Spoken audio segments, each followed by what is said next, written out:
एक मिनट के लिए, तो हर साल जो है आपके हाथ में जो डिस्पोजेबल इनकम होगा वो ईएमआई काट देंगे और टैक्स काट देंगे, उतना बचेगा। यानी जो खर्चा अब आ गया वो लेना ही जाना है। उसके बाद जो बचेगा वो आपके हाथ में है, यानी जिसमें आप स्वतंत्र हैं अपने मन से जहां खर्च कर सकें। क्लियर है? तो डिस्पोजेबल इनकम का मतलब यही हुआ। अब हेडिंग दीजिए, GVA at GVA at basic price,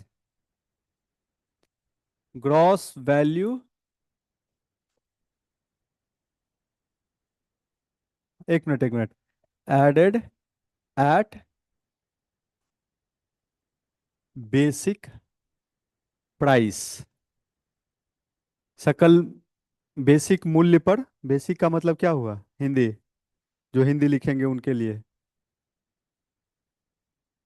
आधार मूल्य पर सकल मूल्य वर्धन एट द रेट आधार मूल्य।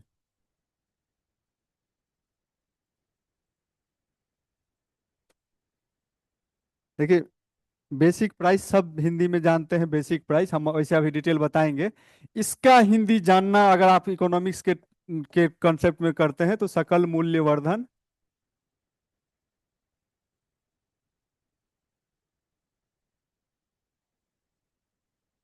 बेसिक प्राइस का मतलब बेसिक प्राइस, फैक्टर प्राइस अगर वहाँ वही बेसिक। देखिए यहाँ समझना क्या है कि बेसिक प्राइस का कॉन्सेप्ट क्या है।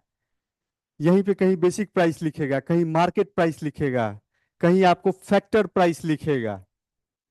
तो आप देखेंगे कि चीजें वैल्यू चेंज हो जाएगा। इकोनॉमिक सर्वे ही पढ़ रहे होंगे तो कहीं लिखा होगा जीडीपी, इंडिया का जीडीपी एट मार्केट प्राइस, और कहीं लिखा होगा जीडीपी एट नॉमिनल प्राइस। तो अंतर क्या है आप देखेंगे, दोनों का डेटा ईयर सेम है, सब कुछ सेम है, खाली वैल्यू बदल गया। तो अंतर समझना पड़ेगा कि मार्केट प्राइस जब बोलता है, बेसिक फैक्टर कॉस्ट बोलता है, ये बेसिक कॉस्ट बोलता है, तो अंतर क्या हो रहा है, कैसे गेम हो रहा है। तो यहाँ फिर से कॉन्सेप्ट वाला बात आ गया, तो हम लोग अच्छे से इसको समझने का कोशिश करेंगे।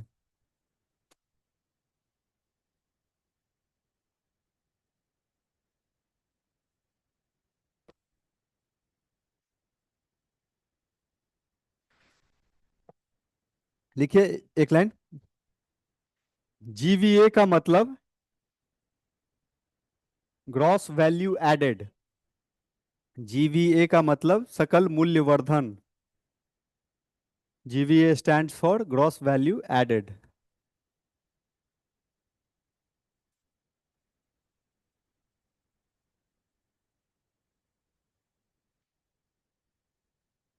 GVA at basic price is also called GVA at producers price।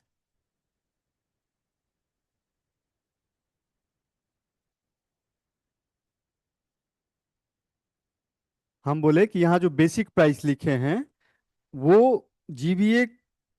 अच्छा छोड़िए अभी, एक मिनट के लिए, क्या आप लोग सोच रहे होंगे कि ये बेसिक प्राइस, ये प्रोड्यूसर प्राइस क्यों कर रहे हैं हम। एक मिनट के लिए सोचिए कि मान लीजिए कि हमको जीडीपी 2 साल का कंपैरिजन करना है।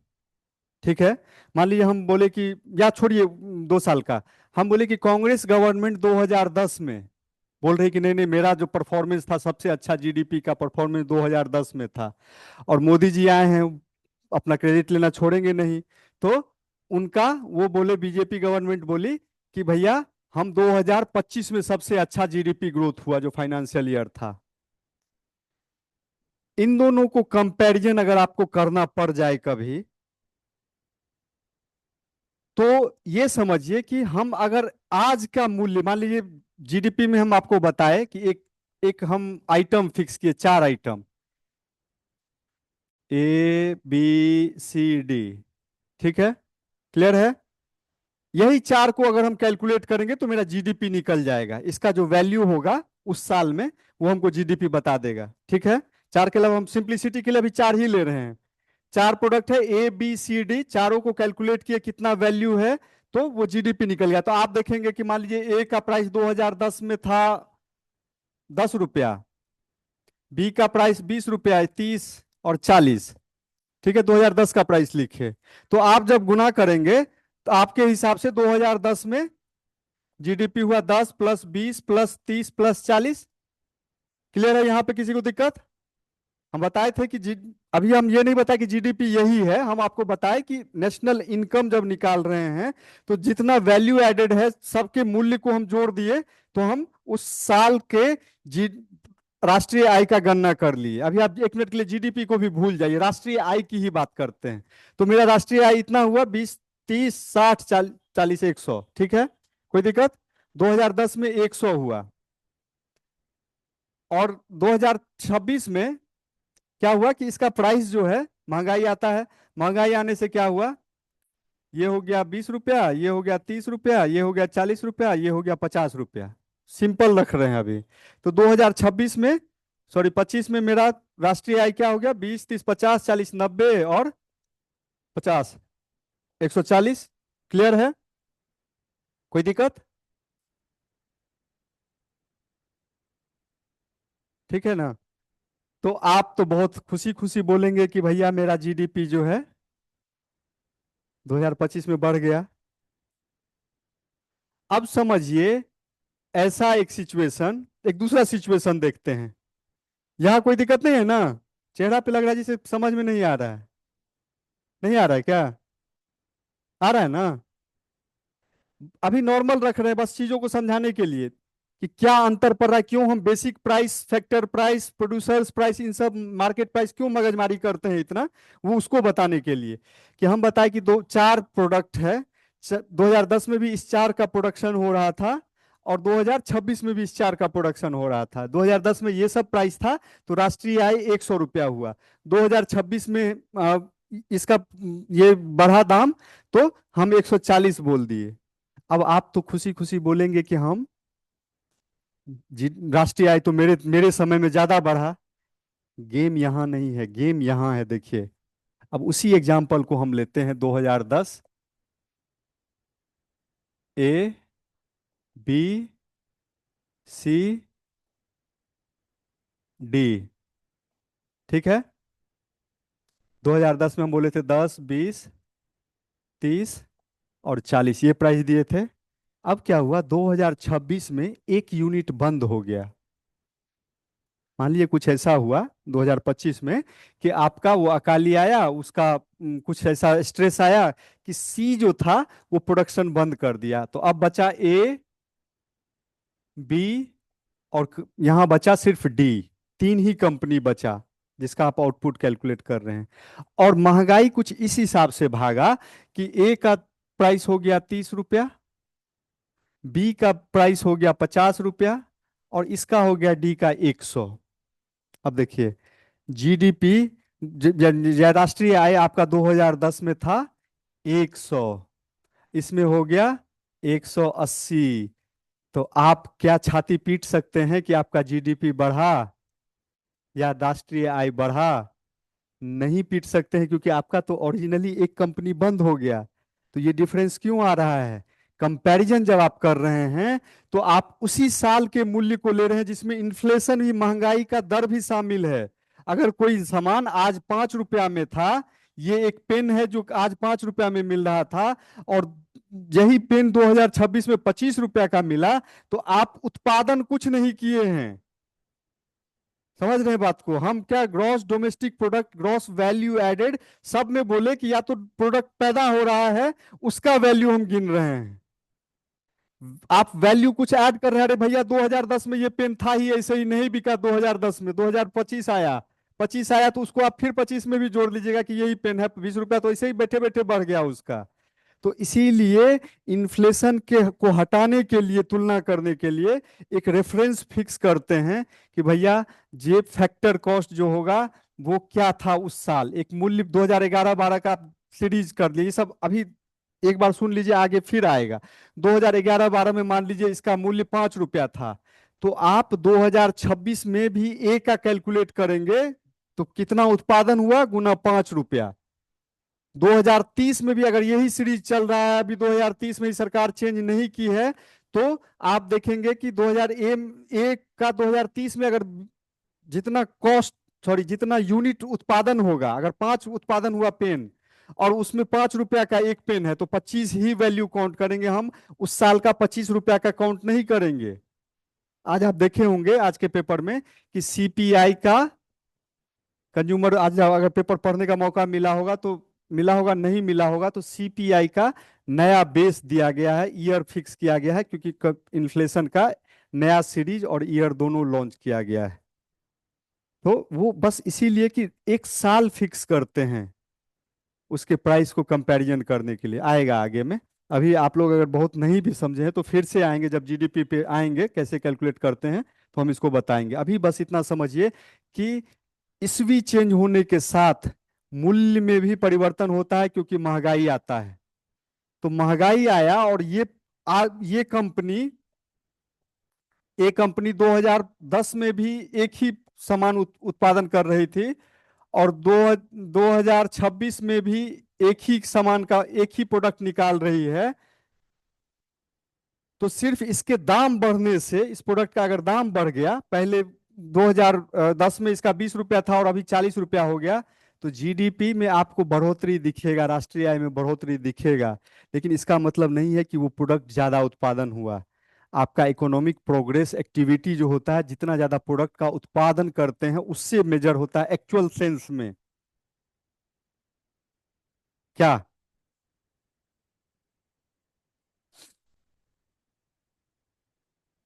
एक छोटा सा एग्जांपल, प्रैक्टिकल नहीं इसमें समझ में आएगा तो लास्ट एग्जांपल, अगर फिर भी नहीं आएगा तो हम लोग पीछे जाएंगे, वहां से फिर शुरू करेंगे। आपके पास 100 रुपया है,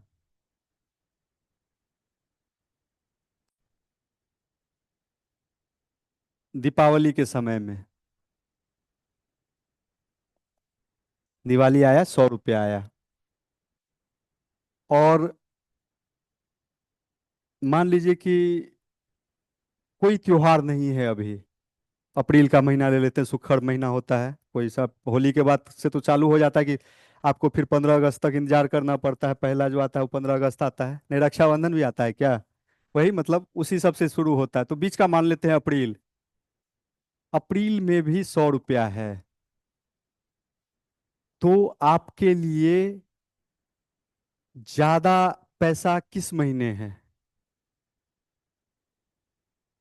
कैसे?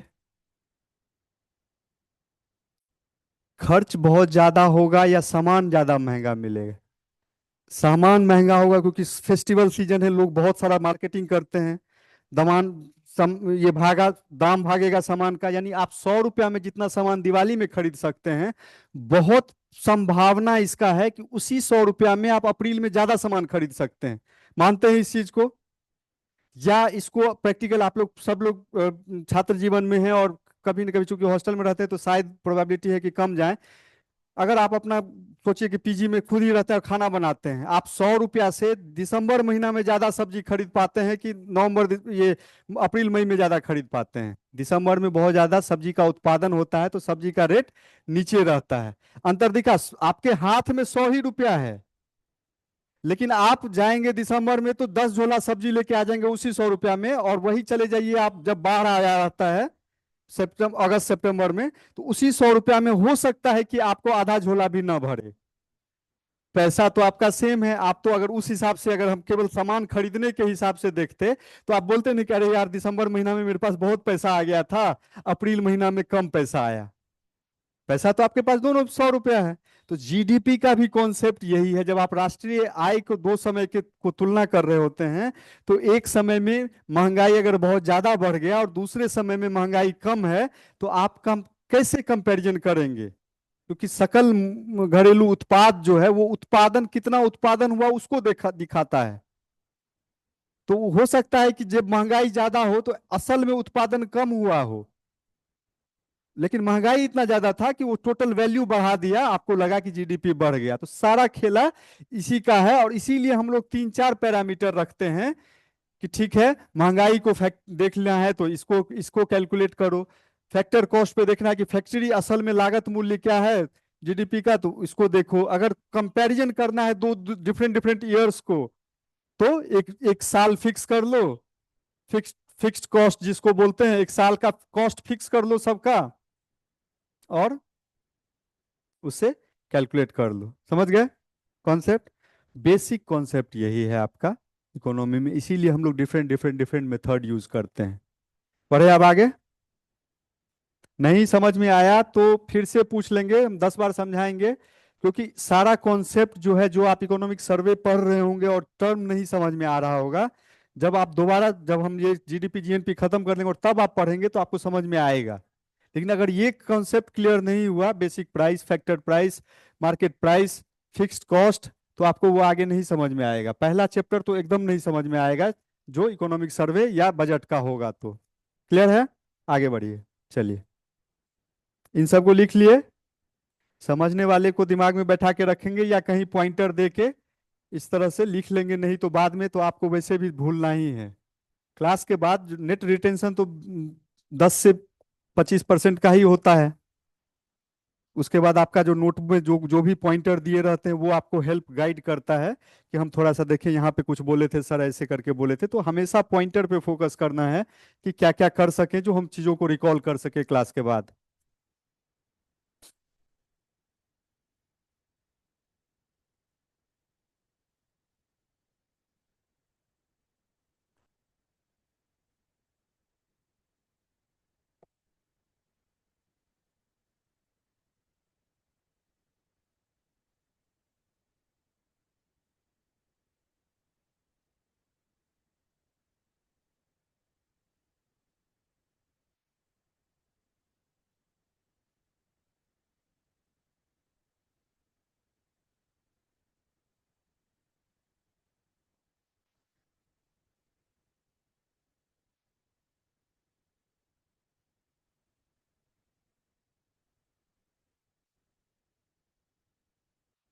ये सब जब लिखिएगा तो एक जगह लिख लीजिएगा कि महंगाई बढ़ने के कारण वस्तु के मूल्य में भी वृद्धि हो सकती है, जो राष्ट्रीय आय में परिलक्षित होगा, बढ़े हुए मूल्य में परिलक्षित होगा, इस तरह करके।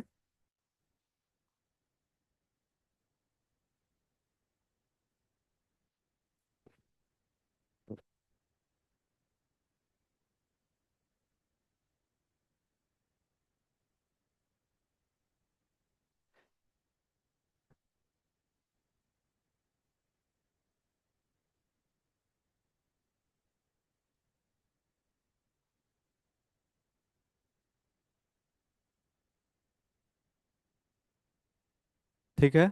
जैसे हम लोग जब तैयारी करते थे, तो उसमें जैसे इतना जो बताए, तो इसको नोट डाउन करते और सीधा इसके नीचे लिखते कि इन्फ्लेशन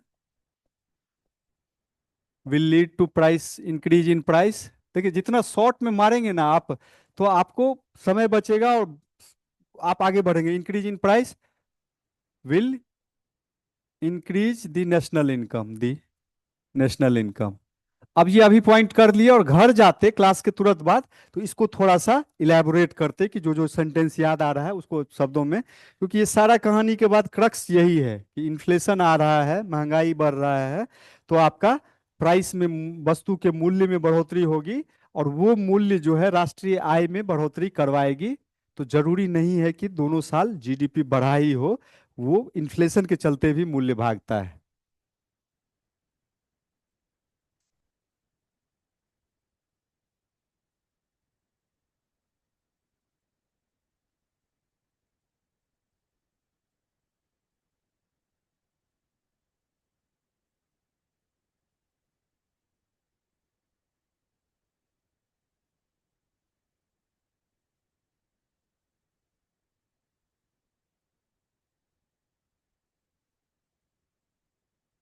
आगे बढ़े।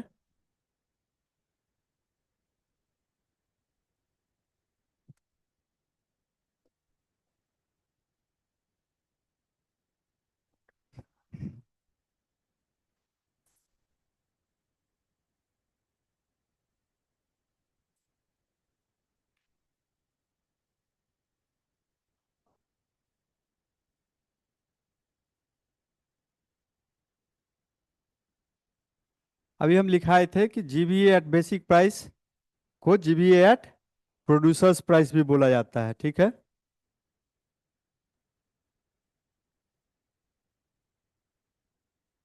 प्रोड्यूसर्स प्राइस को क्या बोल सकते हैं हम? उत्पादक का मूल्य जो है वो दैट इज इक्विवेलेंट टू उत्पादन मूल्य, प्रोडक्शन कॉस्ट।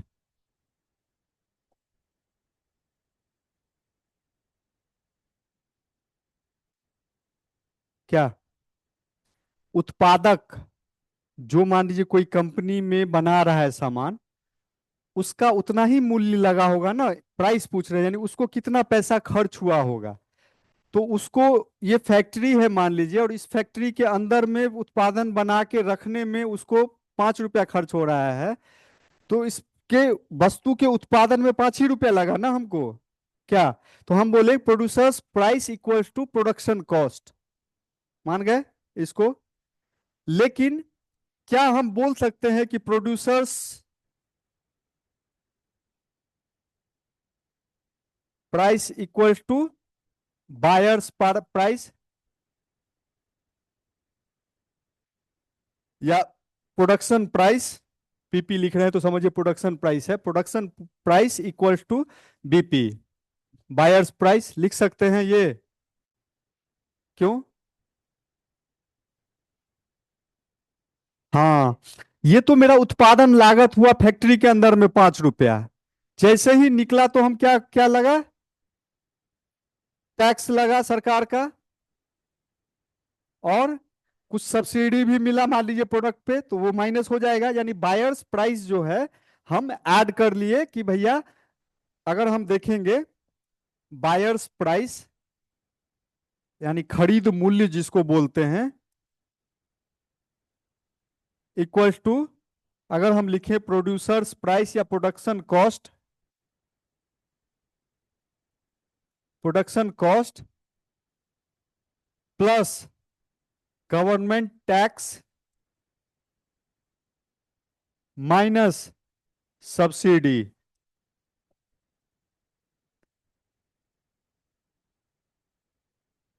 सही होगा।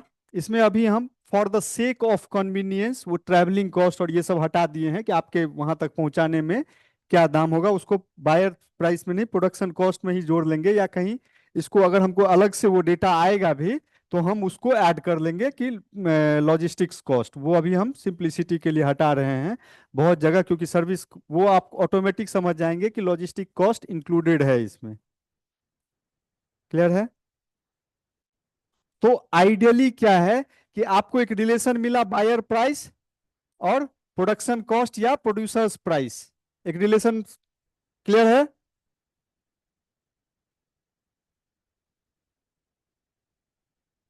हाँ, ये ध्यान देना होगा कि ये जो बायर्स प्राइस हुआ वो मार्केट प्राइस हुआ, और जो जो प्रोडक्शन कॉस्ट हुआ या प्रोड्यूसर्स प्राइस हुआ वो फैक्टर कॉस्ट हुआ। फैक्ट्री से फैक्टर, फैक्टर कॉस्ट, यानी कि फैक्टर ऑफ प्रोडक्शन में जो उसको लगा वो factor cost, market cost. Factor price, market price. Clear है?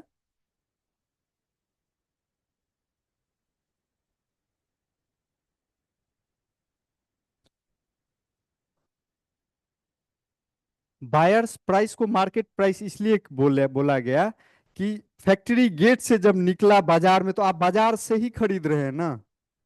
मान लीजिए आटा को बनाने में हम यहाँ पे 5 रुपए में आटा बनाए, और हम क्या किया, आपके लोकल किराना में पहुंचा दिए। तो आप बाजार गए, शॉप वहां से खरीदे, आपको जितना प्राइस पे करना पड़ा वही तो बाजार मूल्य हुआ।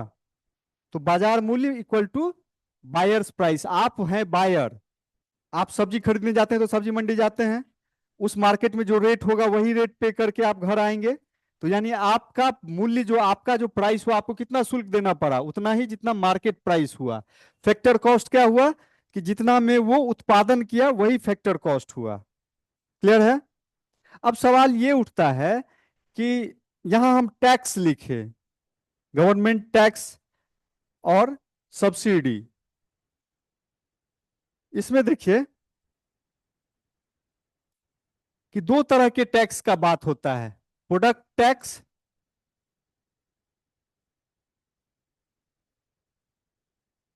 और प्रोडक्शन टैक्स।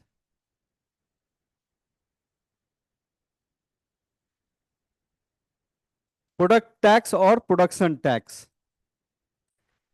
क्लियर है?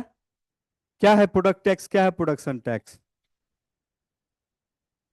Common logic. क्या होगा?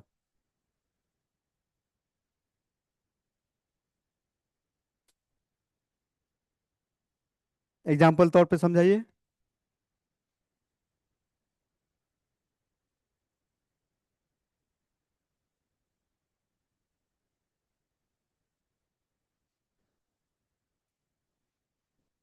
नहीं नहीं।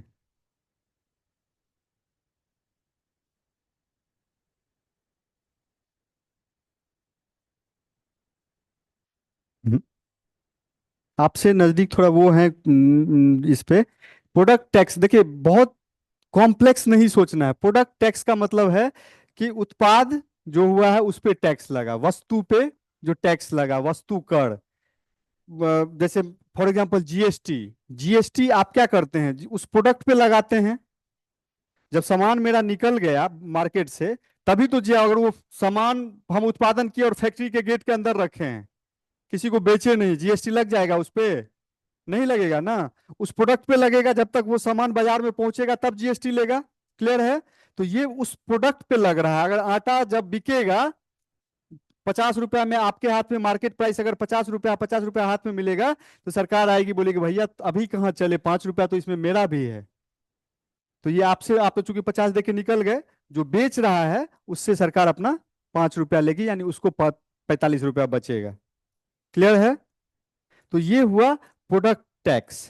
प्रोडक्शन टैक्स जो होता है, वो उत्पादन के कारक जो होता है, फैक्टर ऑफ प्रोडक्शन, उस पे जब सरकार टैक्स लेती है तो वो प्रोडक्शन टैक्स हो जाता है। जैसे कि सपोज कीजिए आप जमीन लिए लीज पे, और उसके बाद लैंड टैक्स दिए, तो आप, फैक्टर ऑफ प्रोडक्शन आपका एक जमीन है, उस पे आप टैक्स दे रहे हैं, तो वो आपका प्रोडक्शन टैक्स हो गया। स्टाम्प ड्यूटी दिए, कुछ आप कंपनी का खोले और कोई मशीन लाए और उस पे स्टाम्प लगा, स्टाम्प ड्यूटी दिए, तो आप टैक्स दिए सरकार को उस मशीन के एवज में। समझे अंतर क्या है दोनों पे? कि इसमें प्रोडक्ट का उत्पादन हो ना हो, टैक्स लगना है। अगर आप मकान ले लिए हैं, ये मान लीजिए ये कॉमर्शियल बिल्डिंग है, 1 मिनट के लिए इसमें आप सेवा दे रहे हैं, एजुकेशन इंस्टीट्यूट चला रहे हैं, अब इसमें क्लास चले ना चले, नगर निगम को इसका टैक्स, बिल्डिंग टैक्स जाना ही जाना है। क्लियर है? तो ये प्रोडक्शन टैक्स हुआ। लेकिन आप आए, एडमिशन लिए, पर बच्चा जो हम आपसे कॉस्ट लिए, उसका जो हम जीएसटी वापस सरकार को पे किए, वो प्रोडक्ट टैक्स हुआ। कोई दिक्कत? नहीं घुसा? नहीं, फिर से बताएं।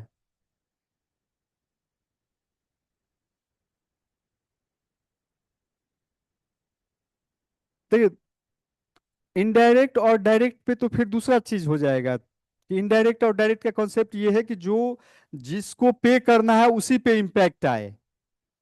इनकम टैक्स हम ही को पे करना है और इम्पैक्ट भी हम ही पे है, और कलेक्शन भी हम ही को करके सरकार को देना है। लेकिन कई कई बार क्या होता है कि पे कोई और कर रहा है, लेकिन पैसा आपसे वसूल कर रहा है। जैसे आटा खरीद रहे हैं, आटा खरीदने के बाद आप जीएसटी पे नहीं न करने जाते हैं, लेकिन आपसे पैसा ले लिया वो जीएसटी वाला, अब वो पे करना है, दुकानदार जो बेच रहा है उसको जीएसटी पे करना है। तो वो डायरेक्ट इनडायरेक्ट जब हम टैक्सेशन में आएंगे तब बताएंगे कि उसका क्या कॉन्सेप्ट है। यहाँ आप समझिए कि एक जो है प्रोडक्शन टैक्स, वो तब भी लगता रहेगा अगर आप कंपनी स्टैब्लिश कर लिए और आपके उत्पादन में, आपके कंपनी से एक भी प्रोडक्ट प्रोड्यूस नहीं हो रहा है, तब भी प्रोडक्शन टैक्स लग रहा है, तो वो टैक्स जो है प्रोडक्शन टैक्स हुआ। और सिर्फ वस्तु या सेवा पे टैक्स लग रहा है, वो प्रोडक्ट टैक्स हुआ। इसमें इतना कंफ्यूजन क्यों?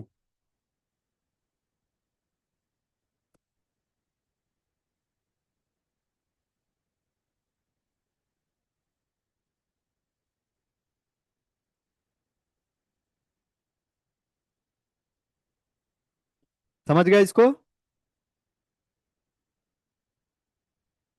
क्लियर है? अब आपसे एक सवाल, ध्यान से सुनिए। लिख लिए हैं तो ध्यान से सुनिए।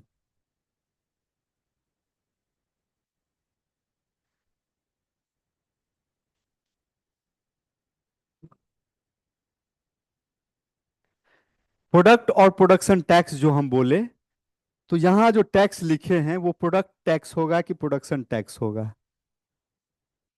यहाँ बायर्स प्राइस में, या हम आपसे ये पूछें कि ये कौन सा प्राइस टैक्स जो है बायर्स प्राइस में ऐड होगा, और कौन सा टैक्स प्रोड्यूसर्स प्राइस में ऐड होगा? क्लियर है? इसमें कंफ्यूजन एकदम क्लियर है? आप कहाँ खो जाते हैं? हम आपसे पूछे कि दो टैक्स बताए, प्रोडक्ट टैक्स और प्रोडक्शन टैक्स।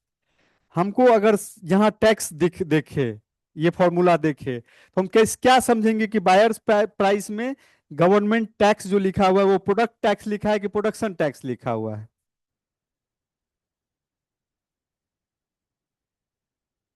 कैसे?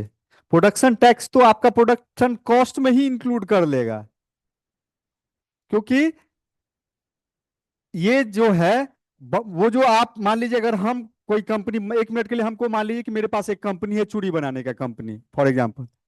तो हम जो चूड़ी बना रहे हैं, हम एक घर लिए रेंट पे, उसमें कुछ महिलाओं को रखे, और जो इनपुट है सामान वो सब लेड वगैरह लेके आए, मशीन लगाए, और उस पे हम प्रोडक्शन चालू किए। अब भूल जाइए बाजार का मूल्य। अगर हमसे आज पूछेगा कि भाई तुम्हारा बेसिक लागत मूल्य क्या है, तो मेरा लागत मूल्य क्या होगा कि जो टैक्स ले रहा है, हाउस मकान का टैक्स जो हमको लग रहा है वो हो गया। तो ये हो गया प्रोडक्शन टैक्स, हुआ ना, क्योंकि वो हमको उत्पादन करें न करें, महीने का जो नगर निगम का टैक्स होगा वो हमको चला जाएगा। उसमें फिर उसका महिलाओं का रेंट सैलरी, मकान का रेंट, इनपुट कॉस्ट, ठीक है। और सरकार अगर मशीन में हमको कुछ छूट दे दी, होता है ना कि आपको किसी उद्योग को बढ़ावा देने के लिए सब्सिडी दे देती है प्रोडक्शन पे ही, तो वो प्रोडक्शन सब्सिडी अगर दे दी, तो माइनस कर दिए इतना प्रोडक्शन सब्सिडी को, तो ये मेरा क्या हो गया, लागत मूल्य इतना आया। तो ये प्रोड्यूसर्स प्राइस हुआ। लेकिन इसी में जब फिर जब जैसे ही बना के गेट से बाहर निकाले, तो सरकार इस पे बोली खड़ा है, भैया आ जाओ प्रोडक्ट टैक्स दे दो। और फिर बायर को कुछ सब्सिडी, जैसे फर्टिलाइजर खरीदते, खाद खरीदते हैं आप, तो उसमें किसानों को सब्सिडी दिया जाता है, तो वो सब्सिडी आपका घट गया। तो आपको जो खरीदना पड़ा वो बेसिकली ये हम बोले producers price PP plus product tax minus product subsidy. आपका जो प्रोड्यूसर्स प्राइस हुआ वो production tax, salary, rent, input cost minus production subsidy. देखिए कंपोनेंट में तोड़ेंगे तो एकदम क्लियर होता चला जाएगा, कहीं कुछ रटने का जरूरत ही नहीं है। हमको आज तक ये सब याद नहीं रहता है, लेकिन सिर्फ कंपोनेंट में तोड़े हुए हैं। प्रोड्यूसर है तो कहाँ तक रहेगा, फैक्ट्री गेट के अंदर रहेगा। बायर है तो फैक्ट्री गेट के बाहर होगा। प्रोड्यूसर फैक्ट्री गेट के अंदर है तो उसका लागत मूल्य क्या होगा, तो भैया ये कंपोनेंट है। बायर है तो क्या क्या कंपोनेंट होगा, जोड़ लीजिए। फैक्टर कॉस्ट को प्रोडक्शन कॉस्ट, हाँ फैक्टर कॉस्ट है, लागत मूल्य है। प्रोडक्शन टैक्स हम नहीं बोले, ये हुआ फैक्टर कॉस्ट पूरा का पूरा। प्रोडक्शन टैक्स तो उसका एक कंपोनेंट हुआ। मेरा लागत मूल्य समझिए, अगर आप इस कोचिंग को एग्जांपल लीजिए। इस कोचिंग में क्या हुआ, एक मान लीजिए रविकांत जी हैं, तो इनको सैलरी कुछ जाता होगा 1 रुपया। ये बिल्डिंग का रेंट जा रहा है 5 रुपया। इलेक्ट्रिसिटी जा रहा है मान लीजिए 10 रुपया। और हर महीने हमको क्या हो रहा है कि यहाँ पे आपका नगर निगम को जा रहा है टैक्स, विथहोल्डिंग टैक्स जिसको बोलते हैं, या हाउस टैक्स बोलते हैं, कॉमर्शियल टैक्स बोलते हैं, वो जा रहा है मान लीजिए 5 रुपया। तो मेरा लागत मूल्य जो यहाँ पे है वो यही है टोटल, यानी फैक्टर कॉस्ट जो हुआ वो ये हुआ। लेकिन इसमें अगर हम बोले प्रोडक्शन टैक्स क्या हुआ, प्रोडक्शन टैक्स सिर्फ एक टैक्स सरकार ले रही है, वो ये है। बाकी तो हम कंजम्पशन लगा रहे हैं ना, ये सैलरी दे रहे हैं, ये कंजम रेंट मकान मालिक को जा रहा है, ये इलेक्ट्रिसिटी भले ही सरकार को दे रहा है, लेकिन सरकार सेवा दे रही है ना इसके बदले में। यहाँ तो बस, हाँ भैया तुम मकान बना लिए हो तो मेरे क्षेत्र में आते हो तो टैक्स दो 5 रुपया। तो ये प्रोडक्शन टैक्स टैक्स हुआ। तो हम इसमें क्या हुआ, फैक्टर कॉस्ट का एक कंपोनेंट आपका प्रोडक्शन टैक्स हुआ। एक कंपोनेंट है, that is not equivalent to production tax. Production tax is one of the components of factor का कॉस्ट। क्लियर?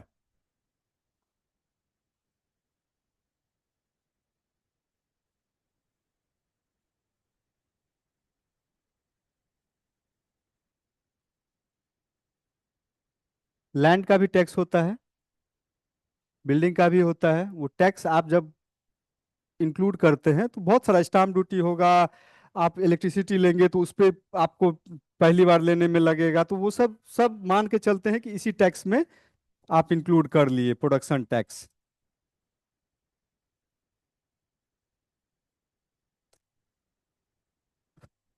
ठीक है।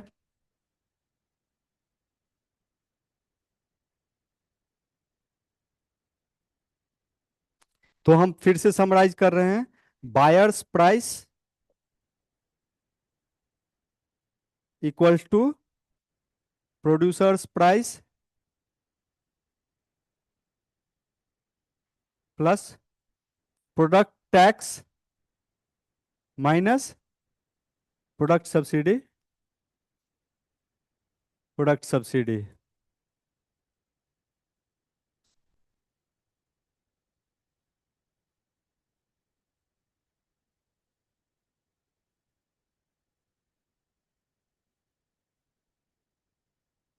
तो देखिए, तो अगर हम एक्चुअली में गवर्नमेंट ऑफ इंडिया के मेथड पे जाएंगे तो जीवीए जो कैलकुलेट करती है वो बेसिकली अभी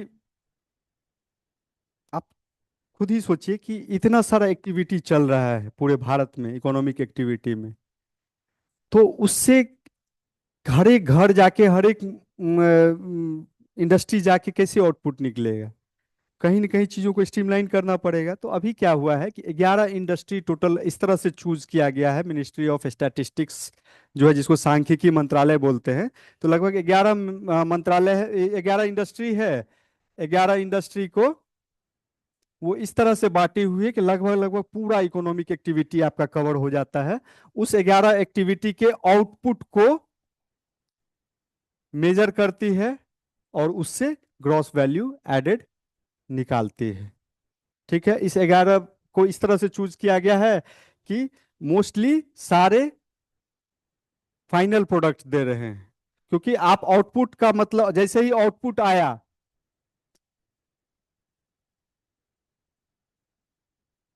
तो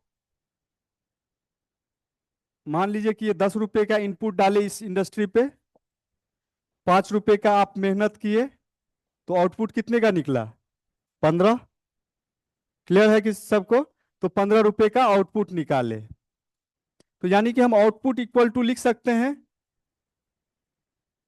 intermediate consumption plus value added. Intermediate consumption क्या है? ये 10 रुपया किसी दूसरे इंडस्ट्री का आउटपुट होगा। आटा वाले में हम बताए ना कि गेहूं का आउटपुट जो हुआ वो हम चक्की वाले को दिए, चक्की वाला आउटपुट निकाला, वो हम प्लास्टिक जो उसमें लगा के सील किया उसमें चला गया। हर जगह कुछ ना कुछ वैल्यू एडिशन हुआ। तो यहाँ पे मान लीजिए ये चक्की वाला है, तो 10 रुपए का गेहूं डाला अंदर, 5 रुपया अपना मशीन वशीन सबका जोड़ जाड़ के लिया, जो आटा निकला उसका दाम 15 रुपया हुआ। अब ये आटा अगर हम सीधा सीधा कंजम्पशन कर रहे हैं तो हम 15 रुपए का सामान खरीद रहे हैं, यानी इकोनॉमी में उस अर्थव्यवस्था में 15 रुपए का मूल्य जनरेट हुआ। लेकिन 15 रुपए का मूल्य अगर हम सिर्फ जोड़ लेंगे तो हम 2 बार जोड़ेंगे, क्योंकि गेहूं वाला भी बोलेगा 10 रुपए का, तो मेरा भी मूल्य जनरेट हुआ था।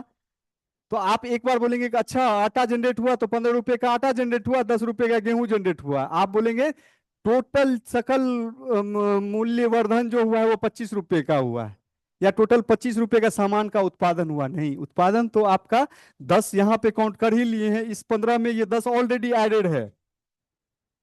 तो ये हम क्या कर रहे हैं, हम इसको इस तरह से बांटे हुए हैं कि हम यहाँ पे आउटपुट निकालें 15, या फिर हम सबका मूल्यवर्धन जो हो रहा है सबको जोड़ लें, तो हमको बाकी सारा चीज एडेड हो जाएगा। तो हम वही बोले कि output equals to intermediate consumption plus value added. जो इंटरमीडिएट कंजम्पशन है, उसमें जितना वैल्यू उस इंडस्ट्री द्वारा ऐड किया जा रहा है वही उस इंडस्ट्री का आउटपुट है।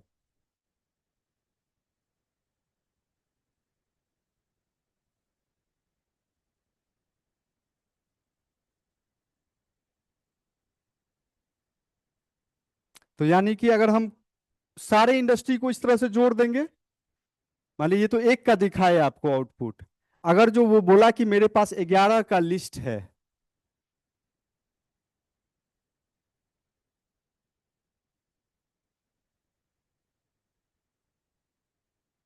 ये 11 इंडस्ट्री है, सबका आउटपुट हम जोड़ दिए, तो सबका आउटपुट, सबका इंटरमीडिएट कंजम्पशन और सबका वैल्यू एडेड, यानी कि सकल घरेलू, सॉरी, सकल मूल्यवर्धन, ग्रॉस वैल्यू एडेड जो होगा,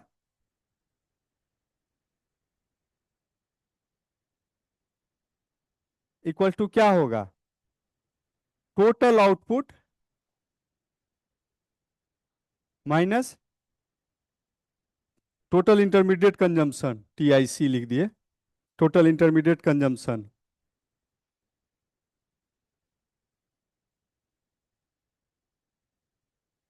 अब सिंपल दसवां नौवां वाला मैथमेटिक्स लगाए हैं, कुछ नहीं किए हैं कॉन्सेप्ट के बाद सीधा। अब आपसे अगर ये पूछा जाए कि ये जो निकला है वो बेसिक प्राइस पे निकला है वैल्यू, फैक्ट्री कॉस्ट पे निकला है, प्रोडक्शन कॉस्ट पे निकला है, कि बायर कॉस्ट पे निकला है, ये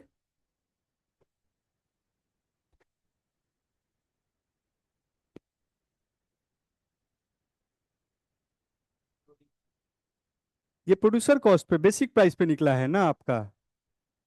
अभी ये जो निकला है, क्योंकि हम इंडस्ट्री से आउटपुट ही ले रहे हैं, हम मार्केट नहीं गए हैं, अभी बायर के पास नहीं पहुंचे, हम क्या बोले कि 11 इंडस्ट्री को हम फिक्स किए और यहीं पे इसका आउटपुट का प्राइस देखे, लागत मूल्य देखे, तो आप इसको बोल सकते हैं GVA एट बेसिक प्राइस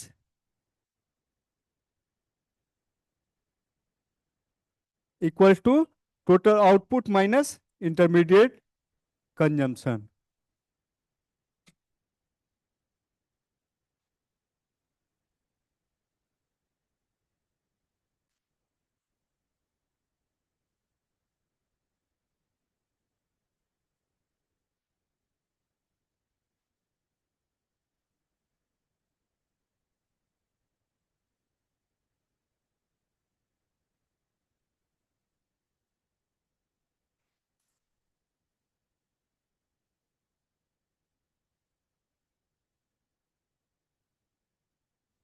कुछ टेस्ट करते हैं आपका, अभी प्रोडक्ट टेस्ट और प्रोडक्शन टेस्ट बहुत सारा बताए, आपको ये बताना है कि ये प्रोडक्ट टैक्स होगा कि ये प्रोडक्शन टैक्स होगा, सब्सिडी होगा या प्रोडक्शन टैक्स होगा, ठीक है।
ये पहला लिखिए, टैक्स ऑन प्रोडक्शन प्रोफेशन, किसी प्रोफेशन, प्रोफेशन समझते हैं आप, मान लीजिए डॉक्टर है, तो डॉक्टर, डॉक्टरी पेशा पे जो टैक्स लगता है, और हम बोले कि एक कोई, ये है अगर आप अपना एक बिजली उत्पादन के लिए कोयला मंगवाना चाहते हैं, तो उसके लिए रेलवे आपको सब्सिडी देगी कोयला लाने के लिए, कोयला जो आप ढोएंगे तो आपको कुछ उस पे छूट मिलेगा। तो ये दूसरा बताइए कि ये प्रोडक्ट सब्सिडी हुआ कि प्रोडक्शन सब्सिडी हुआ, प्रोडक्ट सब्सिडी कौन कौन बोल रहे हैं, ये प्रोडक्शन सब्सिडी हुआ ना, क्योंकि कोल का उत्पादन आप कर, कोल का यूज कर रहे हैं किस चीज में, बिजली उत्पादन में। तो ये इसका छूट आपको तभी मिलेगा अगर आप सिर्फ उस कोयला को लेके अपने घर में जाके खाना बनाएंगे, तो आपको छूट नहीं मिलेगा उस कोयला को खरीदने के लिए। लेकिन आप बिजली उत्पादन में लगाएंगे तो आपको छूट मिलेगा। यानी ये सब्सिडी आपको प्रोडक्शन में हुआ, क्योंकि इसका फिर कहाँ दिखेगा आपको ये पैसा, जो इलेक्ट्रिसिटी आप कंज्यूम करेंगे वहां पे आपको थोड़ा छूट मिलेगा, क्योंकि सरकार पहले ही छूट दे चुकी है इंडस्ट्री को वहां पे। ये डॉक्टरी पे जो मान लीजिए टैक्स लगा, वो टैक्स ऑन प्रोडक्ट हुआ कि प्रोडक्शन हुआ। टैक्स ऑन प्रोडक्ट कौन कौन हुए, हाथ उठाइए। इस बार ज्यादा लोग हैं। ये भी टैक्स ऑन प्रोडक्शन ही हुआ ना, कि मान लीजिए जैसे ही आप डिसाइड किए कि हमको आज डॉक्टर बनना है, रजिस्ट्रेशन कराने जाएंगे, तो आपको उस दिन कुछ टैक्स ले लेगा। अब आप एक भी मरीज देखे ना देखे, रजिस्ट्रेशन कराने गए क्योंकि आप डॉक्टर हैं, अपना कहीं ना कहीं रजिस्ट्रेशन कराएंगे ना, कि हम डॉक्टर क्लिनिक खोलना चाहते हैं। तो आपको क्या किया, सबसे पहले टैक्स ले लिया वो, कि भैया इतना रुपया टैक्स जमा करो। तो हो गया, क्योंकि अब आप मरीज देखें ना देखें, आपको टैक्स इस पे लगना ही लगना है।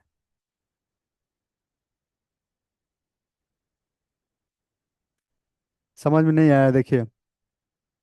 मान लीजिए कि सरकार कल को ये नियम निकालती है कि जो भी प्राइवेट कोचिंग खोलेगा, उसके प्रोफेशन पे, उसके उसका जो पेशा है उसके पेशे पे टैक्स लगाएंगे।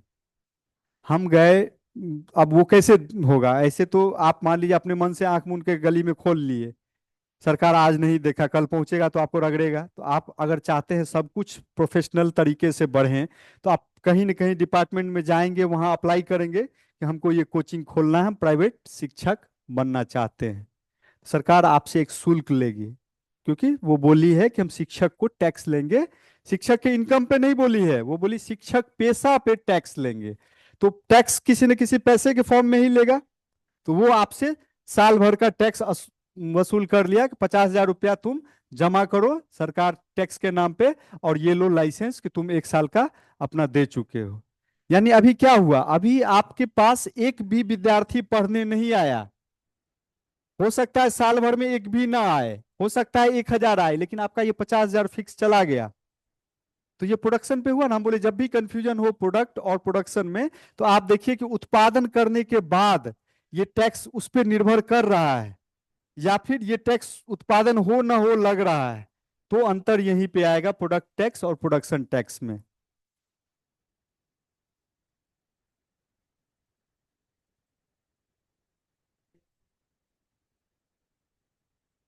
कौन कौन।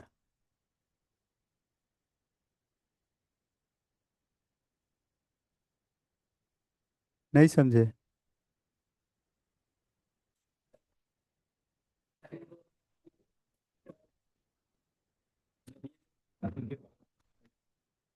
तो अब उत्पाद बन के बाहर जाएगा तो उस पर तो अलग टैक्स लगना होगा ना, वो तो सरकार निर्णय लेगी ना। हम बोले कि देखिए प्रोडक्ट टैक्स में अगर मान लीजिए कि सपोज कीजिए कि हम बोले कि एक बच्चे को पढ़ा के निकाले तो 5 रुपया तुमसे टैक्स लेंगे। तो 1,000 बच्चा आया तो कितना टैक्स लगा, 5,000 पर बच्चा एक, ये ले रहा है। और अगर एक भी बच्चा नहीं आया, कितना टैक्स दिया, 0। पर बच्चा हम 5 रुपया टैक्स ले रहे हैं। इसमें क्या हो रहा है कि आपका जैसे ही रजिस्ट्रेशन करा रहे हैं, तो आपको 50,000 रुपया ले ले रहा है। तो अब आपका एक भी बच्चा आया तब भी कितना टैक्स लगा, 0 बच्चा आया तब भी कितना लगा, और 5,000 बच्चा आया तब भी कितना टैक्स लगा। तो हो गया ना। अंतर समझने के लिए एकदम क्लियर रखिए ना, कि आप देखिए कि टैक्स आपका भाग रहा है, रेट की कम रह रहा है, प्रोफेशन पे लग रहा है। मतलब कि वो आपको लाइसेंस के रूप में ले रहा है, लाइसेंस फीस समझिए उसको। अगर वो बच्चा प्रोडक्ट पे ले रहा है, तो वो पर जैसे जैसे प्रोडक्ट भागेगा वैसे वैसे टैक्स भागेगा।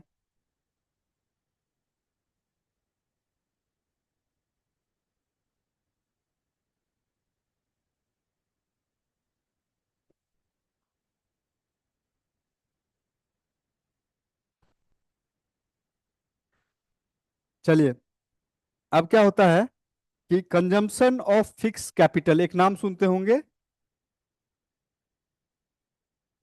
हिंदी में क्या बोलते हैं?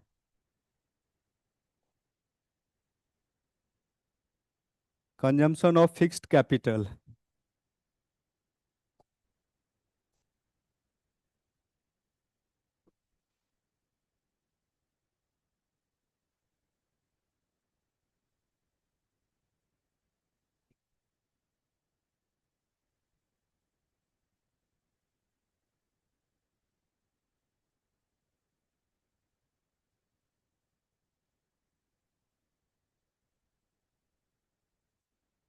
कोई गूगल निकाल के कंजम्पशन ऑफ फिक्स्ड कैपिटल का हिंदी बताइए, यारू कि हम ही कर रहे हैं।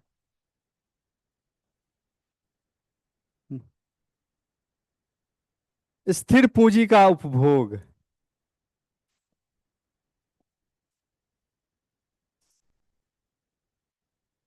निश्चित। नहीं, निश्चित। हाँ। स्थिर।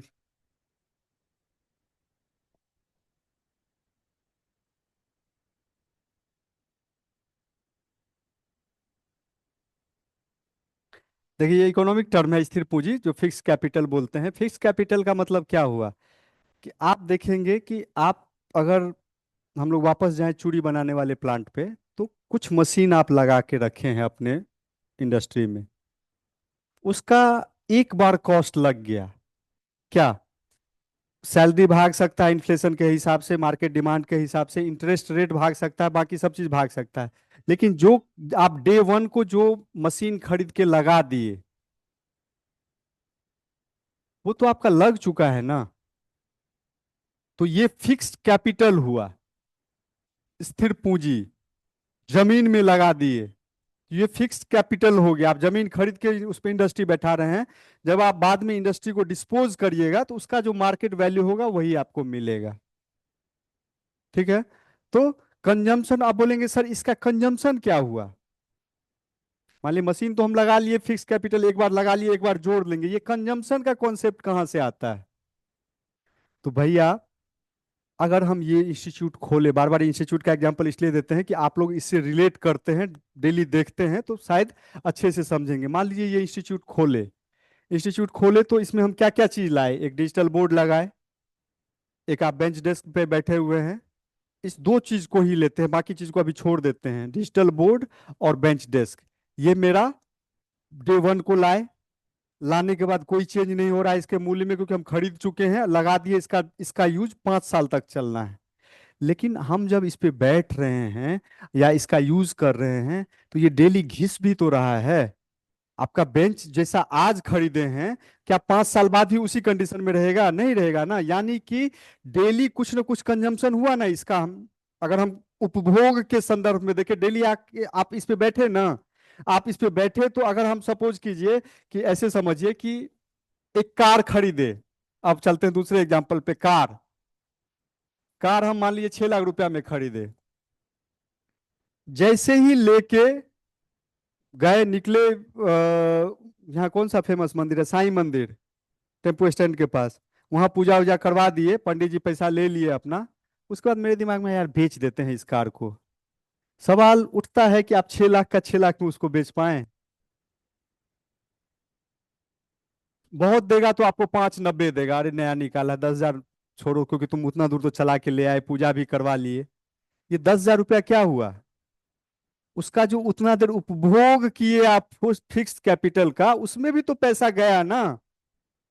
फिर आप मान लीजिए 5 साल चलाए इसको, और 5 साल के बाद आप इसको बेचना शुरू किए, तो आपको हो सकता है 2 लाख रुपया मिला।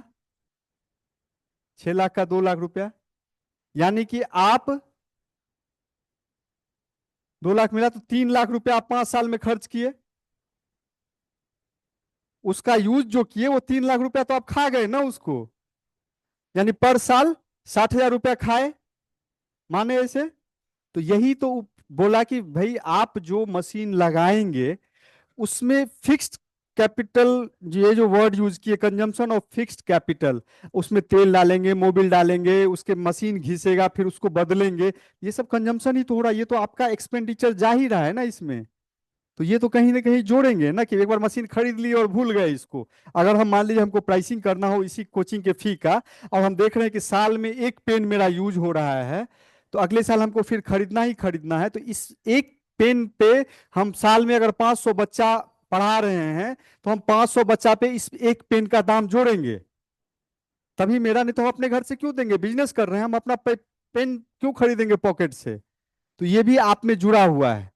इसीलिए बोले कंजम्पशन ऑफ फिक्स कैपिटल, मतलब स्थिर पूंजी का उपयोग ये होता है कि उस मशीन का घिसावट, जिसको डिप्रिसिएशन कॉस्ट बोलते हैं। आप 5 लाख रुपया का कोई पूंजी लगाए, बाकी चीज तो आपको फिक्स रह गया या आपको ज्यादा दिया, जो कैपिटल है आपका, जो मशीन लगाए, वो घिसते घिसते जीरो हो गया। इसको कैलकुलेट कैसे करते हैं, मान लीजिए इसको कैलकुलेट करने जाएंगे तो दिक्कत हो जाएगा, तो सरकार क्या करती है, रेट फिक्स करती है। डिप्रिसिएशन कॉस्ट आप इस तरह से कैलकुलेट करेंगे, वो चार्टर अकाउंटेंट का काम होता है। हम लोग को समझना मोटा मोटी एकदम ठस बुद्धि जिसको बोलते हैं, ठस बुद्धि में ऐसे समझना होता है कि एक कार का मूल्य, कार को सरकार बोलती है कि हम 15 साल पे के बाद स्क्रैप में डालिए। आप देखते होंगे कि स्क्रैप पॉलिसी आया हुआ है।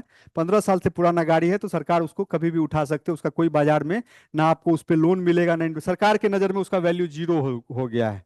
सरकार उसको एसेट नहीं मानती है। तो यानी आप 2000 में कोई कार खरीदे होंगे तो उसका जिंदगी है 2015 तक। यानी कि आप 2000 में अगर 6 लाख में खरीदे हैं, तो 2015 में वो हो गया जीरो। ठीक है। यानी कि 15 साल में आपका 6 लाख रुपया जीरो, यानी एक साल में 40 हजार। एक साल में 40 हजार रुपया घट रहा है ना आपका। तो इसी तरह डिप्रिसिएशन कॉस्ट इंडस्ट्री का फिक्स होता है बेस्ड ऑन ये। तो आप उसको जोड़ते या घटाते चलते हैं अपने कैपिटल से। तो जब भी आप देखेंगे कंजम्पशन ऑफ फिक्स कैपिटल, तो इसका मतलब यही समझिएगा कि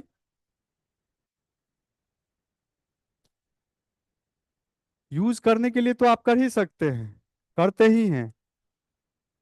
हाँ, वो आपको पैसे लाइसेंस लेना, मतलब देखिए नियम, यहाँ ये सरकार ही जीडीपी जीएनपी कैलकुलेट करेगी, तो नियम से ही चलेगी ना। वो मान लीजिए आप 15 के बाद अगर बिना लाइसेंस रिन्यू कराए चलते हैं तो आप इलीगल कर रहे हैं। सरकार ट्रैफिक को जैसे नंबर प्लेट हाईलाइट होगा तो आपको सारा पेनल्टी मार के आपको बता देगा कि क्या होता है चलाना, लेकिन 1 मिनट के लिए।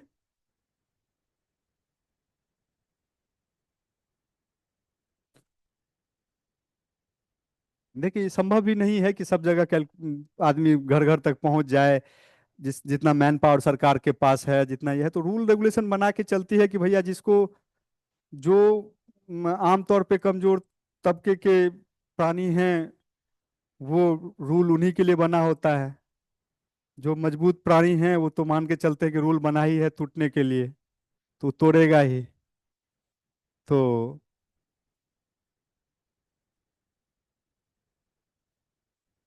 डिप्रिसिएशन कॉस्ट समझ गए, consumption of fix capital equal to, एक लाइन में लिख लीजिए, डिप्रिसिएशन कॉस्ट। बस। इसका जो मशीन वियर घिसता है, लिखिएगा हिंदी में कि मशीन जो घिसता है, पुर्जा सब उसका, उसके कारण इस कॉस्ट को ऐड किया जाता है। अपने शब्दों में इसको लिख लीजिए, जो इंग्लिश में लिखेंगे वो वियर एंड टीयर कॉस्ट लिख लीजिए of machine, parts of machine या।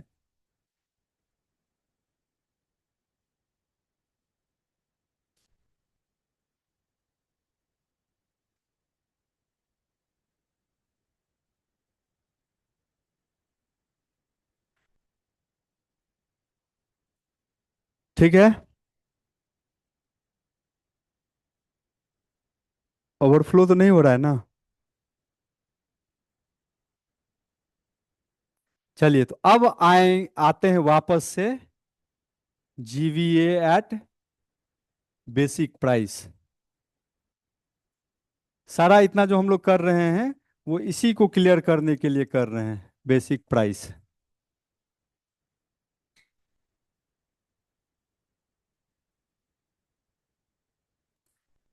तो क्या हम इसको लिख सकते हैं,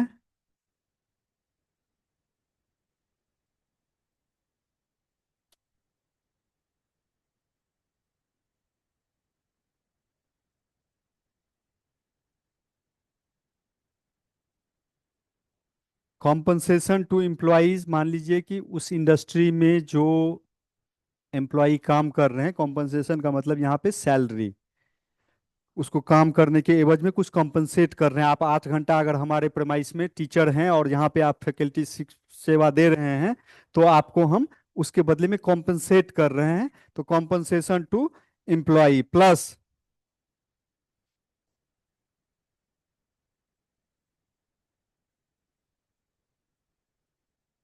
ऑपरेटिंग सरप्लस,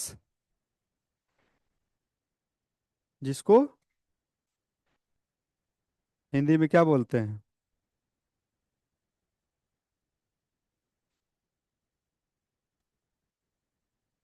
कुछ अधिशेष जैसा ही बोलते हैं, संचालन अधिशेष। इसको लिख, जो जिनको हिंदी में लिखना होगा वो कर्मचारियों का पारिश्रमिक लिख देंगे या वेतन। इसको संचालन अधिशेष हम समझाएंगे कि क्या क्या है।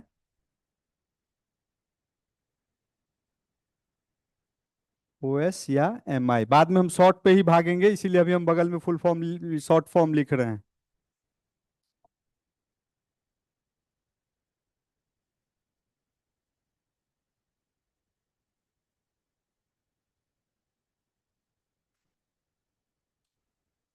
प्लस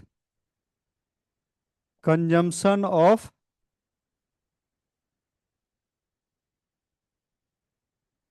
फिक्स्ड कैपिटल एसेट, जो अभी बताए थे।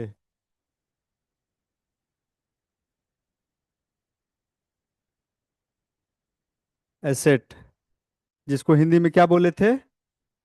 स्थिर पूंजी का खपत या कुछ ऐसा ही लिखवाए थे। उपभोग, हाँ। तो consumption of fixed capital, CFC. इसको एसेट को भी छोड़ भी देंगे तो फिक्स कैपिटल लिख दिए तो हो ही गया वही, CFC. Plus production tax minus subsidy, ये टोटल।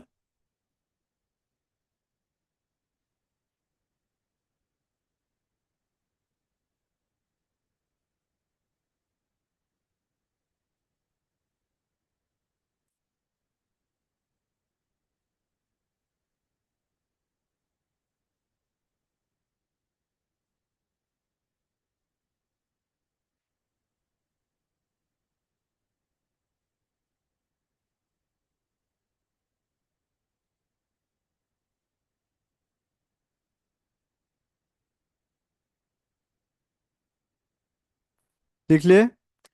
अब देखिए, हम बोले कि जीबीए एट बेसिक प्राइस, जो पिछले बहुत देर से 1 घंटे से हम लोग GVA at basic price factor price कर रहे हैं।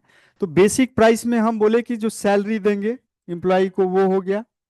अब हम इंस्टीट्यूट चला रहे हैं तो हम कुछ ना कुछ प्रॉफिट भी दिमाग में रखेंगे ना, कि हमको सिर्फ कॉस्ट टू कॉस्ट ही खेलना है या कुछ प्रॉफिट भी लेके चलना है। तो ये ऑपरेटिंग सरप्लस हुआ कि हम ऑपरेशन में हमको 5 रुपया खर्चा हो रहा है और हम 15 रुपया चाहते हैं उस पर हम प्रॉफिट ले लें। तो हम 15 रुपया जोड़ेंगे ना 5 रुपया में, तभी तो हम 20 रुपया उसको पहुंचाएंगे कि भैया 20 रुपया मेरा कॉस्ट लगा है, तुम हमको बाद में टैक्स वैक्स जोड़ दो इस पे और उतना दे दो, क्योंकि बाकी तो हमको सरकार को दे देना है और कहीं ना कहीं मेरा खर्चा हो जाना है। ये सरप्लस जो आ रहा है वही प्रॉफिट हुआ। हम अपना जो चलते हैं तो कुछ ना कुछ प्रॉफिट मार्जिन लेके चलते हैं ना एक प्रोडक्ट पे, कि हमको पर प्रोडक्ट इतना पैसा चाहिए, तभी हम बिजनेस करने आए हैं।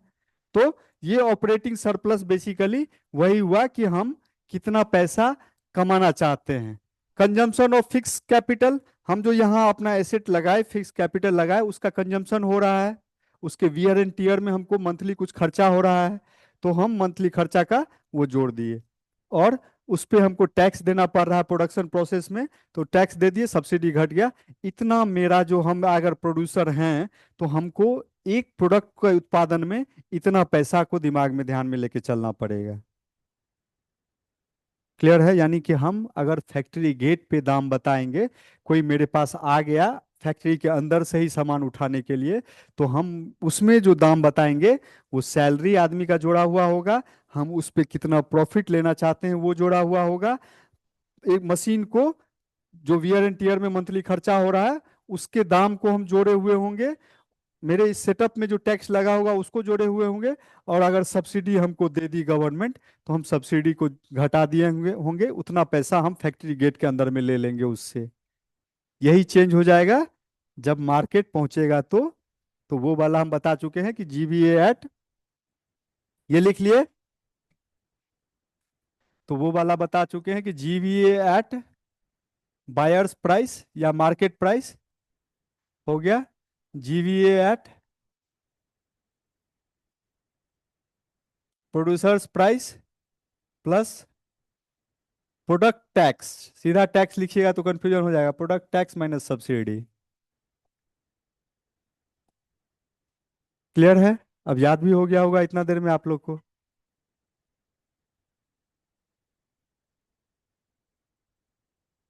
हाँ हम बोले ना इसीलिए ना, जीबी एट, हाँ वहाँ पे बेसिक प्राइस।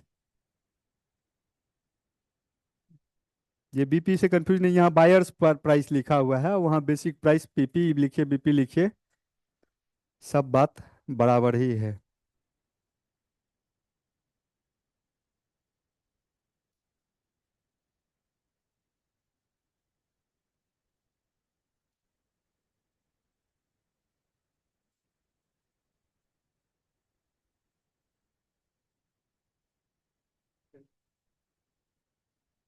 प्रोड्यूसर्स प्राइस,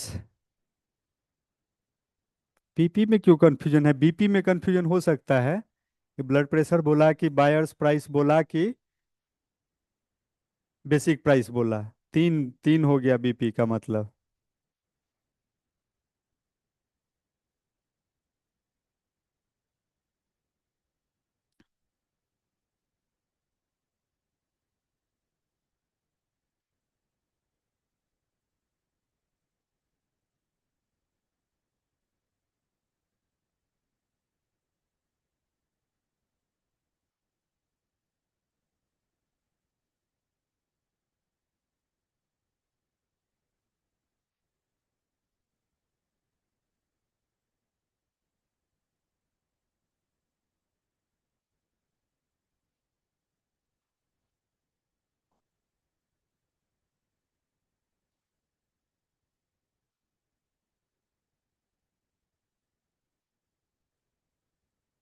ठीक है, क्लियर है? ऑपरेशन ऑपरेटिंग सरप्लस समझ गए? कंपनी है, देखिए कुछ चीजों को ध्यान में रखना होगा, लोग कंफ्यूज करते हैं।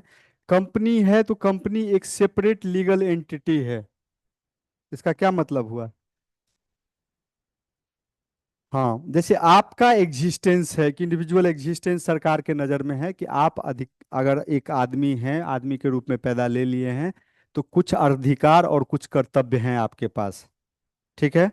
कंपनी भी अगर इनकॉर्पोरेटेड कंपनी है, मतलब रजिस्टर्ड कंपनी है, आप नाम सुनते होंगे, private limited, LLP, limited liability partnership, private partnership firm, ऐसे ऐसे करके, तो कैटेगरी उसमें बहुत हद तक निर्धारित है। प्राइवेट लिमिटेड है तो इसका कुछ लीगल राइट है और कुछ लीगल ड्यूटी है। यानी कि अब ये अगर हम ये कंपनी खोले, हम कोई कंपनी मान लीजिए एस्टैब्लिश किए, X Y Z private limited, तो हम इसके फाउंडर हुए, प्रोमोटर हुए, डायरेक्टर हुए, सीईओ हुए, जो बोल लीजिए, लेकिन आपको हमेशा ध्यान रखना होगा कि हम और ये कंपनी दोनों अलग अलग है, सेपरेट है। इसका लीगल एंटिटी, इसका बिहेवियर एक अलग होगा। बैंक लोन देती है अगर कंपनी को, तो वो एक अलग आइडेंटिटी मान के देती है, उसके ट्रांजेक्शन्स को देख के देखती है। मेरे पर्सनल ट्रांजेक्शन को देख के बैंक को लोन नहीं मिलेगा, सॉरी, इस कंपनी को लोन नहीं मिलेगा। इस कंपनी के एक्टिविटी को देख के बैंक लोन देगी। मेरा अपना अकाउंट जो है, सेपरेट अकाउंट, उसको देख के इस कंपनी को लोन नहीं देगी, उसको देख के हमको लोन देगी, इसको नहीं देगी। इसी तरह इसका लाइबिलिटी भी जो होगा, वो चीजें जब खराब होना शुरू होगा तब लाइबिलिटी इसका होगा, इसका नहीं होगा। जैसे मान लीजिए कि लोन उठाया, ये कंपनी 50 लाख रुपए का लोन उठाया, इन्वेस्टमेंट किया, और कहीं पर इन्वेस्टमेंट के हिसाब से रिटर्न नहीं आया, वो लोन चुकाने की स्थिति में नहीं है, तो उस केस में ये कंपनी जिम्मेदार है, ये जो प्रोमोटर है वो जिम्मेदार नहीं है, या ये डायरेक्टर नहीं जिम्मेदार है। समझना पड़ेगा ये इस अंतर को आपको। वो जिम्मेदार तब होगा जब ये प्रूफ हो जाएगा कि इस पैसे को लेके यही आदमी गलत किया है, मिस मनी लॉन्ड्रिंग किया, पैसे का हेर फेर कर दिया, इन्वेस्टमेंट सही से नहीं किया, इन्वेस्टमेंट डिसीजन सही नहीं लिया, इंटेंशन गलत था। जब ये प्रूफ करेंगे तब था कि भैया ये तो अपने आप में कुछ कर नहीं सकता है, इसको करने के लिए ड्राइवर सीट पे ये बैठा हुआ है। यानी ड्राइवर का ही इंटेंशन था कि सामने से ट्रक आ रहा है, मार दो धक्का। तब ये लिएबल होगा। अगर सब कुछ सही चल रहा हो और गलत हुआ तो इसके द्वारा लिए गए लोन पे इसके डायरेक्टर पे कुछ नहीं होना है। विजय माल्या अगर किंगफिशर के लिए लोन लिया, किंगफिशर एयरलाइंस के लिए, और किंगफिशर एयरलाइन कल को मार्केट इसके कारण डूब गई, तो विजय माल्या उसके लिए जिम्मेदार नहीं होगा। इंक्वायरी बैठेगा, ये अलग बात है, चेक करे और विजय माल्या उसमें से पैसा निकाला, लिया मार्केट से पैसा, बैंक से लोन, और उसको लगा दिया आईपीएल में, उसको लगा दिया कैलेंडर जो निकालता था उसमें, किंगफिशर बियर बनाने में निकाल दिया, तो समझिए फिर ये फंसेगा। अदरवाइज सब कुछ सही चल रहा है तो इस ये कंपनी जो है किंगफिशर प्राइवेट एयरलाइंस जो है उसके लिए जिम्मेदार नहीं है। इसीलिए बहुत सारा जो ऑपरेटिंग सरप्लस बोले वो आप कंफ्यूज कर सकते हैं कि जो हम आपको यहाँ पे कंपनसेशन टू एम्प्लॉय लिखे तो बोलिएगा भाई सैलरी तो ले ही रहा है, फिर ऑपरेटिंग सरप्लस का क्या बात है। तो सैलरी जो है, अगर हम मान लिए मेरा ही कंपनी है तो हम उसमें काम भी कर रहे हैं, डायरेक्टर ही हैं, सीईओ हैं, कुछ भी हैं, काम तो कर रहे हैं ना, तो हम उसका एक सैलरी तो ड्रॉ करेंगे ना, तो वो सैलरी अलग हो गया। और ये जो ऑपरेटिंग सरप्लस है वो बचा, सारे एक्सपेंशन के बाद जो पैसा बचेगा, जो प्रॉफिट हम लेके चल रहे हैं, वो कंपनी का हुआ। फिर कंपनी क्या करती है, उसको डिसाइड करती है डिस्ट्रीब्यूट करने का कि भैया जो सब पैसा लगाया। देखिए यहाँ भी कॉन्सेप्ट ये है, कॉन्सेप्ट ये है कि मान लीजिए ये एक आदमी है ए और ये है कंपनी सी, इसको रजिस्ट्रेशन कराए। कंपनी अब एक लीगल एंटिटी के रूप में खड़ी हो गई, लीगल एंटिटी के रूप में, कि जैसे आप एक ह्यूमन एंटिटी हैं वैसे ही कानून के नजरों में वो भी एक आदमी हो गया अब। क्लियर है। तो अब इसको काम करना है, तो ये क्या किया, इससे पैसा लिया, तो ये इसको पैसा दिया, प्रोमोटर जो है, फाउंडर इन्वेस्टर जो बोलते हैं, वो इसको पैसा दिया। ठीक है। अब इस पैसा को लेके ये कमाना शुरू किया, और ये आदमी इसमें सीईओ के रूप में काम भी कर रहा है। तो इस आदमी को देखिए कि इस आदमी का दो चीज हो गया, एक श्रम जा रहा है लेबर, और एक इन्वेस्टमेंट है।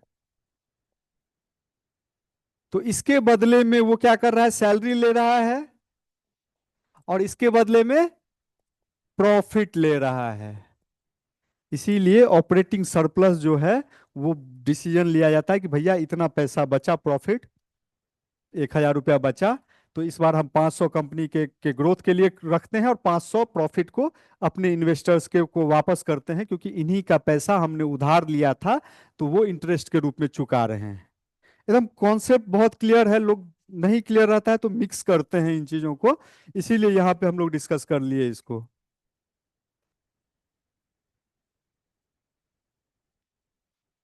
तो अब थोड़ा इधर उधर करके हम लोग अब नेक्स्ट क्लास में जीडीपी पे जाएंगे।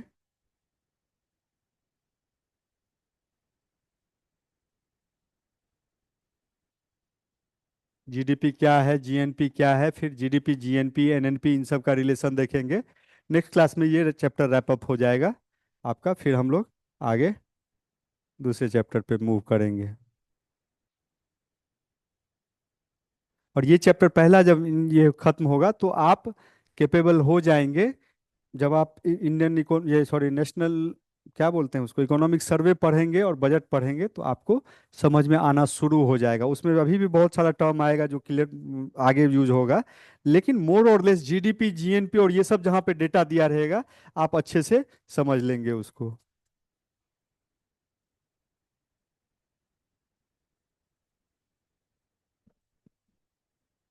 नहीं ना, ऑपरेटिंग सरप्लस और डिप्रिसिएशन रेट दोनों दो चीज हो गया ना।